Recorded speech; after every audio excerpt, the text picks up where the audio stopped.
very good evening, Zimbabwe. Welcome to LiveTalk Women's Roundtable, where we speak about issues affecting women. We're coming to you live from Studio 7 at the Voice of America in Washington this Thursday, June the 22nd, 2023. I'm your host, Marvelous Mhlanganyahuye.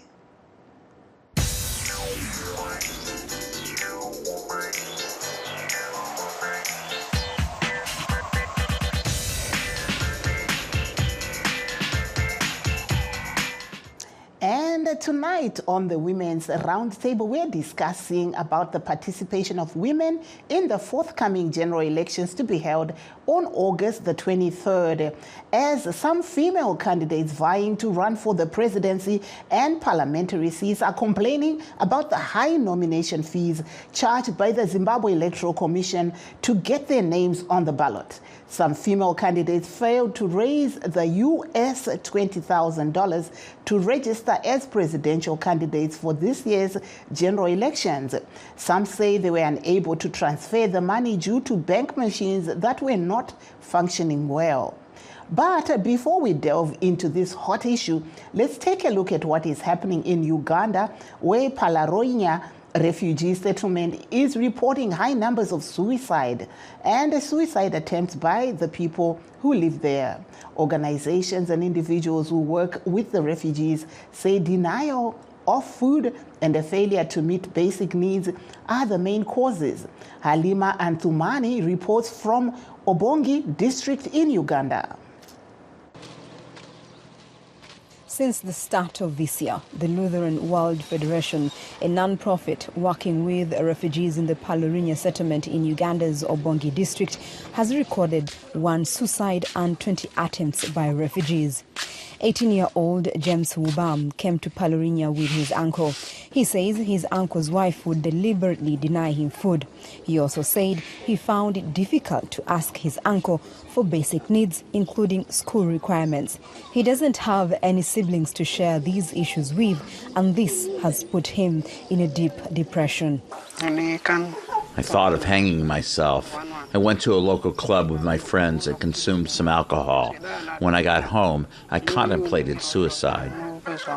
According to the Lutheran World Federation, between January and September 2019, Palaroinya recorded the most suicide cases of all refugee settlements in Uganda, with 29 suicides attempted and 13 completed.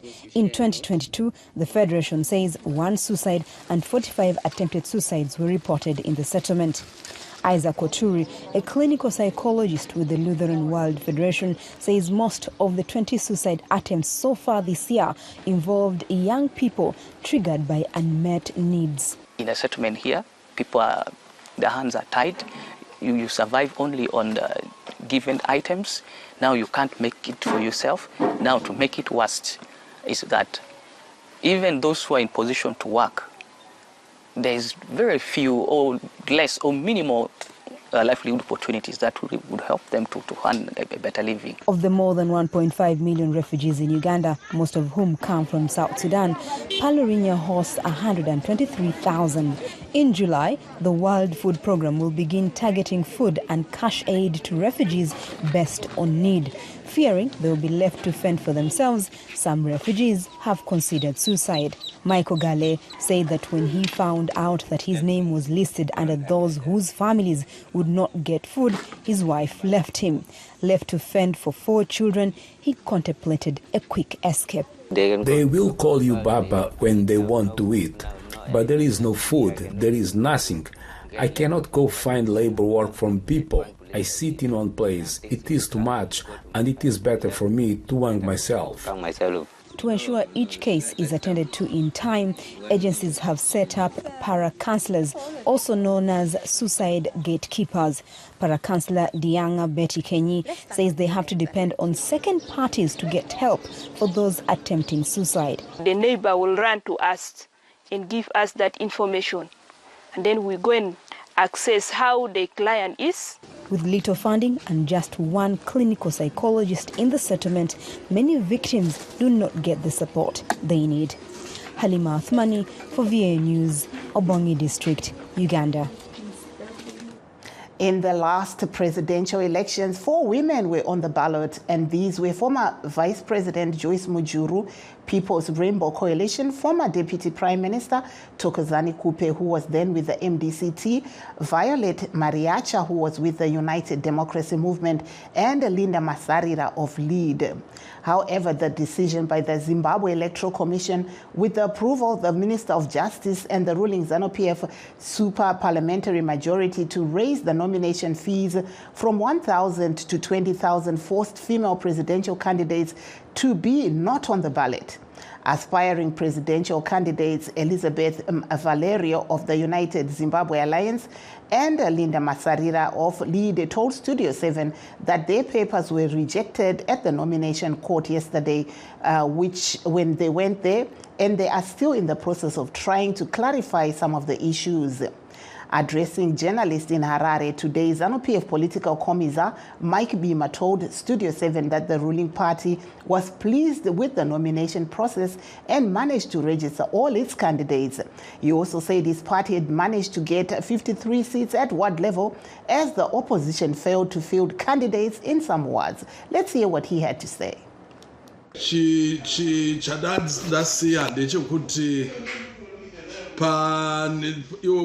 Zuva ranezuro taiva nevemakanzuru vanga vachiisawo mazita avo vakamirira mapati akasiyana siyana, asi tinofara kuti kune zvinzvimbo zvinokwana 53 veZANU-PF vakapinda vasina unokwikwidza. Saka kwaiko zvino tatoisa muhomwe 53 seats already. Taakutopembera, taakutokorokotedzana nokuti tatopinda. Saka inyaya yekuti pane vaakubvunda, pane vaakunzwa chando, ndo chando hachina kunyanyotonhora, asi chaakutotonhora nhasi nokuti tine vamwe vaakutoona kuti tatova ne53 seats already. Zvino kana zvatanga musi wenomination court ameno patichanosvika musarudzo kune vazhinji vane vadonha. Saka aiwa tinofara somusangano nokuti zvinotifadza kuti taakutohwina tisati tatombotanga sarudzo dzacho. That day was ZANU-PF political commissar Mike Bima speaking to Studio 7's Godwin Mangunjika in Harare. And addressing journalists after the nomination court registration yesterday, the interim spokesperson of the opposition Citizens Coalition for Change, Fadzai Mahere, thanked all party members she said had managed to register at the nomination court. Let's hear what she had to say. Kutenda ma-change champions ose akwanisa kufaila mapepa avo ku-nomination court sezvakataurwa napresident Nelson Chamisa nezuro paupresident takafaila zvose mapepa ose akaringana. Nhasi vachazoenda kuhigh court kunotarisa kuti zita ravo nemadetails avo akacapture zvakanaka here, asi kupresidency takatopedza. Zvakare ku-National Assembly tine 210 ma-change champions vakasarudzwa mu-community consensus selection process yatakaita patakapinda muvanhu tichibvunza kuti muda kumirirwa nani. Saka vanhu ivavo vakasarudzwa ndo vafaila mapepa avo nhasi. Vazhinji vacho vatofaila throughout the provinces, kwangosara vashoma vanenge vapedza by about 4 o'clock. Zvakare kumakanzuru tine 1970 ma-change champions kana kuti ma-citizens anenge akamirira ma-local authorities both ku-urban neku-rural. Tine tarisiro yekuti vose vachange vachimirira triple C zvakanaka mune zvakanaka, and basa redu ezvine zviri kukampena ratanga. Saka tose tiri kutaura kuti ngaapinda ake mukomana, toda kuwina a big win for the citizens kuitira kuti Zimbabwe yedu ishandire munhu wose, a new great Zimbabwe inoshandira munhu wese. Tinotenda. That day was the interim spokesperson of the Citizens Coalition for Change, Fadzai Mahere, speaking to Studio 7's Rutendo Mawere in Harare yesterday. After the nomination court registrations, Rutendo also spoke to Dorothy Matsika, a female candidate for Fora's party who will be contesting in the Kwazana East after she registered. Let's hear what she had to say. Dorothy Matsika. Ndafaila ndipa position ya MP ndikumira kukwadzana West Schweiz. Ini kuSchweiz mandinogara mune matambudziko anosanganisira kliniki yedu haina zvakakwana. macheya asakara, zvimakabhodhi achemumakicheni asakara.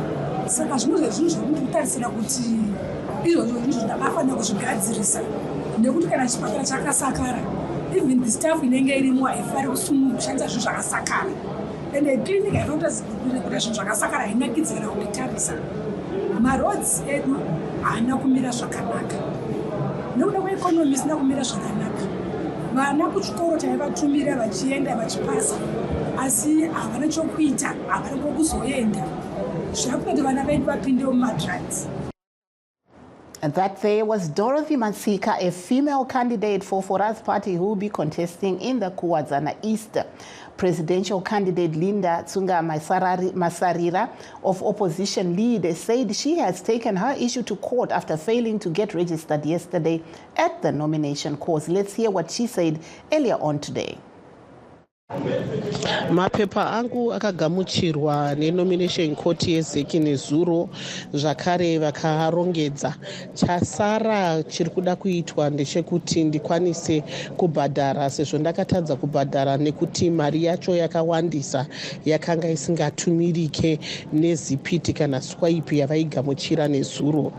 Chakakonesa kuti ndizozadzikisa kubhadhara inyaya yekuti vanga vasiri kugamuchira inonzi RTGS transfer inokwanisa kuisa mari yakawanda.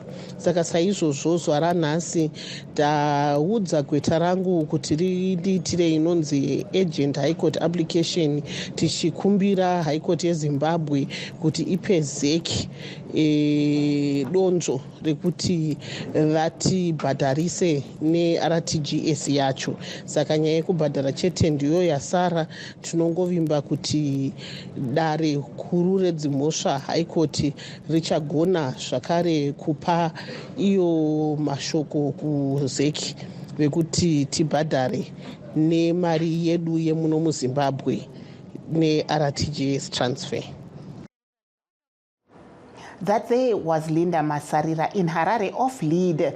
I understand we now have our guests. We are really privileged today. We have Star Dewa, who's here with us to be analyzing some of the issues that are happening. And we also have Honorable Tatenda Mavetera. So I'll start off with the ZANU-PF guests that we have on the show. And while we're waiting, we're also going to be having other women. We're waiting for Ellen Shiriedenga from the Citizens Coalition for Change. I'll start off with you, Honorable Tatenda Mavetera. Welcome to the program. Thank you very much. Yes, could you tell us, we were hearing and seeing a lot of women there of other parties saying that they were not able to register, especially the presidential aspirants, because of the huge cost of registering. What's your take at the moment? We understand that you are starting on your campaign. Where are you at as we speak? I apologize. Your phone is breaking. Please repeat again. Oh, okay. Yes, I was just saying, can you just give us an update? You just registered yesterday. What was your process like? Okay, thank you very much. For us, it was quite a very smooth process in that I think we had been given nearly 3 weeks for us to be able to prepare. I'm very sure that the flight to be going for nomination, this was gazetted on the 30th. So we had an extent of more than 3 weeks for us to prepare, for us to know that we're supposed to come to nomination court. For me as an individual, also for my party, ZANU-PF, we were very much prepared. And I think for us, we prepared to the extent that even the previous day, because it's not only nomination court, you can also go and also then be able to also find out if everything is in order, and also go and also ask from ZEC to find out if your papers are in order before the nomination date. That is also allowed. So for us, on the 21st, I'm sure we had already finished filing as early as 9 a.m. At Barunda Magistrate Court. That was where our nomination court was. And I think that was what was on our side. But of course, from other parties, I realized that there was a lot of confusion going there. They were arguing for candidates. And then we realized that even for us from Bashal in this province, the list for some other parties for the proportional representatives was even logged in, I think, at around 5 minutes to 4. For me, I felt the time was sufficient for us. We've been given enough time, but sometimes it's just a matter of prioritizing issues and also giving your full effort to things. I think that can also let us go well, especially when we're legislators who are supposed to represent people. Thank you very much. But we understand that your party was paying for its candidates. Did they pay for you? Because some of the other parties were saying they were finding financial problems in paying. Yeah, it is true. From us, yeah, of course, we are very fortunate that we managed to also pay all the 210 candidates for MPs and also even the councils as well. But I think we need to be very clear. Statutory Instrument 144/2023 was very clear when it was published. It then went through Parliament. Parliament has been given legislative powers for us to be able to represent the people of Zimbabwe. So within that same gesture, we then went on and the TLC, the Parliamentary Legal Committee, did not produce any adverse report to the statutory instrument. And after that, we then went on, since there was no adverse report, there was no need for us to then vote. So it already means that the statutory instrument is then standing. One thing we need to understand is we need to let the legal process take its course, so that we'll be able to also make sure that we are a legal binding country. There's never a time that an individual can come on and say, I didn't want the prices were too high, when that has already been agreed by parliamentarians. And we need to also be very clear that Parliament has got both houses, has got all parties. MDCT is there, People is there, and PF is there. Yes, I understand that indeed people may be saying that the amounts were a bit high, but truly speaking, this has been approved in Parliament. So there was no reason for us not to be able to prepare accordingly when Parliament, which was given representative powers to be able to represent us, go on and they've approved it. So for that one, it's quite unfortunate, but I think we just need to be a law-abiding country and be law-abiding citizens who also agree to what Parliament has said. Thank you there. I will now switch over. Like I said, we have Stabile Dewa from the Women's Academy for Leadership and Political Excellence. So she has been working with a lot of women who some of them actually went and ran for some of these posts. Welcome to the program, Stabile. Hi, how are you? Good evening, Zimbabwe. Thank you so much.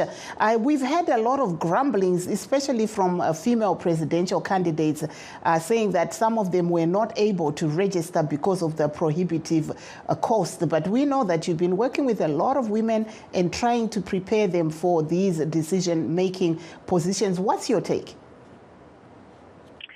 Yesterday was a third day for women, a third day for democracy, where we witnessed hundreds of women being turned away from the nomination courts for failure to, one, raise the state fees, the nomination fees, and for others, they couldn't pay using the local currency as they were facing a lot of challenges. Last year, when the Zimbabwe Electoral Commission announced the new nomination fees as well, in less than 24 hours, we took it up with ZEC and indicated that the fees are going to create problems for women aspiring to lead from the MPs and even presidential candidates. We have tried to do a lot of lobbying and advocacy to just try and engage ZEC and relevant authorities to make sure that they reduce the prices and that they are affordable to an ordinary Zimbabwean. There is no way it is written that electoral processes for those who want to get into leadership should be people of means, should be rich people. What we need are people who are brave, who are knowledgeable, who are capable of leading. And what we witnessed yesterday was so sad.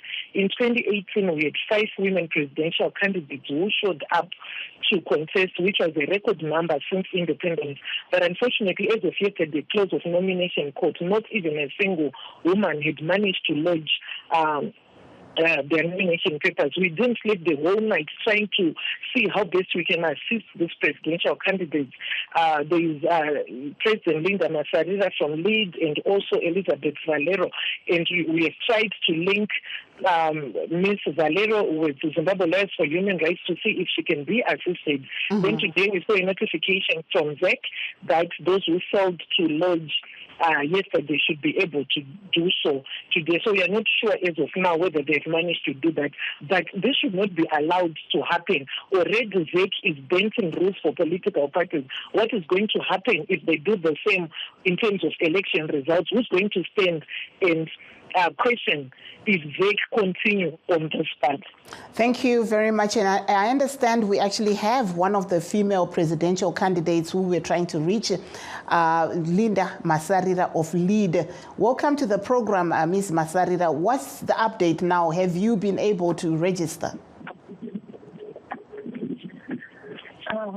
Thank you very much for you this morning and all the listeners. I'm good. Apparently, I managed to file my paper. Yesterday, they were verified and accepted by the Zimbabwe Electoral Commission Nomination Court, and the predicament started when I could not transact using EPIC or Swipe because EPIC had a limit of 2.5 million a month and Swipe had a limit of 1.5 million a day. And what really got me frustrated was that on Saturday I visited to the back offices asking if I could do a payment in advance and come with the proof of payment on Monday because I was afraid that if the rate changed on Tuesday, my money was not enough. And they paid for local currency payments, everything was going to be done at the nomination court.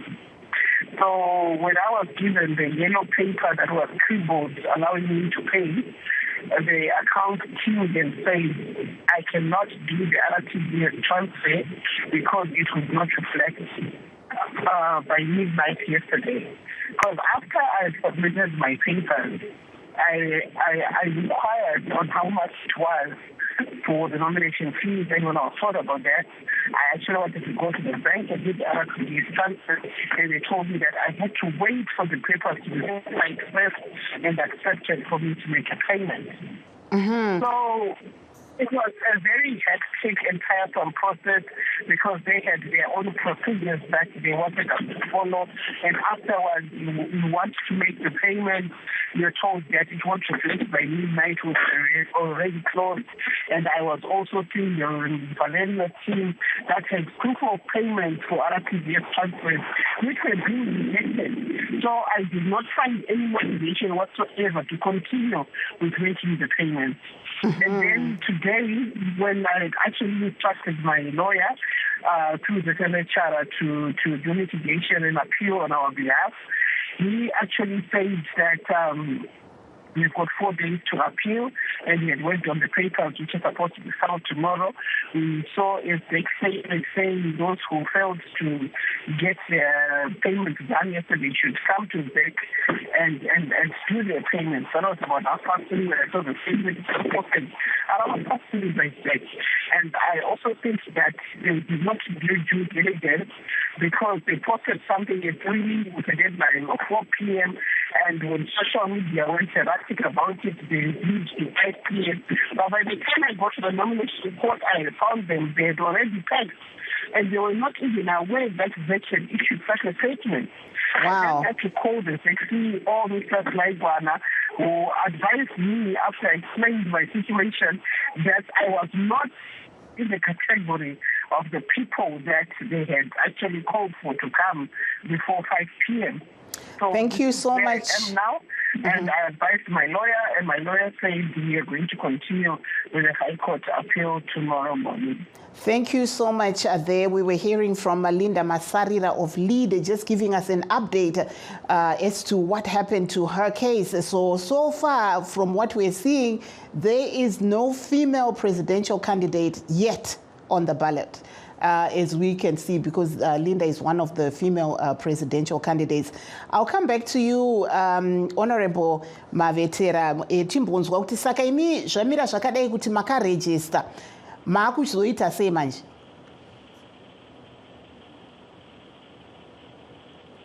Hello? Our phones seem to be giving us a bit of a problem. I'm not sure. Honorable Tatenda Mavetera. I don't think she can hear us, but I can kind of hear there's somebody on the line, but saka nai Miss Masarira muri kuona zviri kuitika izvi zvichirevei tichiona kuti pari zvino hapana mudzimai achanga ari paballot. Zvinoteveresa zvikuru kuti kurwa kwatiri kuita sevanhukadzi kuti tikwanisawo kuwana mikana yakaenzana nevanhurume mune zvematongerwo enyika inenge yakudzokera shure. Muna 2018 taitova nemapresidential candidates echidzimai vana 4. Gore rino pari zvino tichiri nezero. Chero mapepa edu akapinda akangomirira kuti mari dzacho tibvumirwe kubhadhara. But zvinhu zvinotiririsa chaizvo. Takatarisa zvakare kuti madzimai akawanda kupfuura vanhurume mukati menyika ino yeZimbabwe. Vakadzi vanosvika nearly 54% yemadzimai mukati menyika ino. Tikatarisa zvakare manhamba akabuda kunze kwacho chaiko evanhu vakanyoresa kuvhota tinopfuura zvakare 50%. Zvichireva kuti vanhukadzi ndivo vanovhota vakawanda. Chinorwadza zvikurutsa nechekuti isu vanhukadzi tinoramba tichimanikidzirwa kuti tivhotere vanhurume tichiima mukana yakaenzana kuti tigone kunomira navo pane zvematongerwo enyika. Takatarisa maringe kana nemararamiro edu, vanhukadzi ndovanotakura mutoro mukuru wenhamo, wemadhudho, wekutambudzika mukurarama kwedu. Kungava kuzvipatara chaiko, pane zvese zvinoshayikwa, tingava mapirisi ekupedza marwadzo. Mukadzi ndiye anorwadziwa zvikuru kunyanya pavanoenda kunobereka vana. Zvinhu zvekuti dai taiva nemadzimai mazhinji ari makanzura vaiona kuti makiriniki ese anoita kuti vana vabatsirwe ane zvinhu zvikwanisiro zvakakwana kana izvo zvipatara. Tikaramba tinodonzora tirero iroro mukati menyika yedu yekuti kuramba tichitutumadza nekuendesa vanhurume mberi isu vanhukadzi tese ticharamba takaremerwa. Matambudziko ese emvura tinotarisana nawo aya.